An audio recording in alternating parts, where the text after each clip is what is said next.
রাজ্যপাল যেহেতু শপথ দেওয়ার দায়িত্বে আছেন, আইদার তিনি দিতে পারেন অথবা তিনি পাওয়ার ডেলিগেট করতে পারেন কাউকে।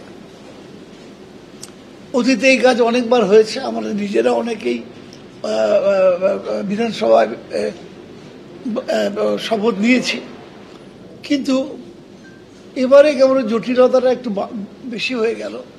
এদের অপেক্ষা করতে হলো 1 মাসের বেশি সময়।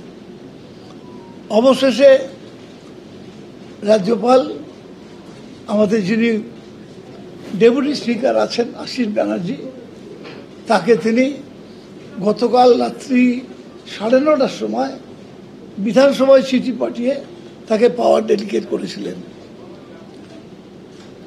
আশিস ব্যানার্জি এটা জানতে পেরেছে আজকে সকালবেলা। যেহেতু বিধানসভায় ডাকা হয়েছিল, সেটা ছিল সম্পূর্ণ একটা অন্য কারণ।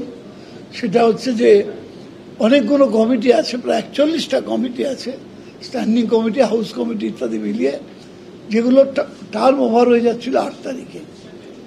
সেজন্য স্পিকার আজকে সভা ডেকেছিলেন, কিন্তু সভাতে এজেন্ডা হিসেবে যেটা কিনা আমাদের রুলস বইতে আছে, ওথ নেওয়া যেতে পারে। সেটা হচ্ছে rules of procedure and conduct of business in the Assembly of West Bengal Legislative Assembly.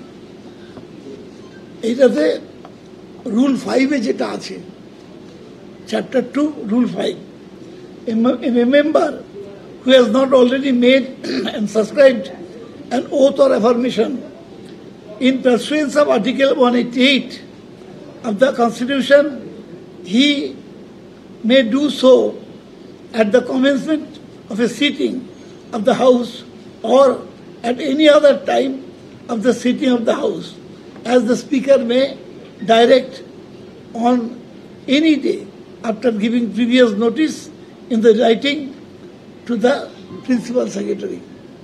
এই আইনে যা বলা আছে, এর প্রত্যেকটি লাইন অক্ষরে অক্ষরে পালন করেই আজকে বিধানসভায় এদের শপথ হয়েছে।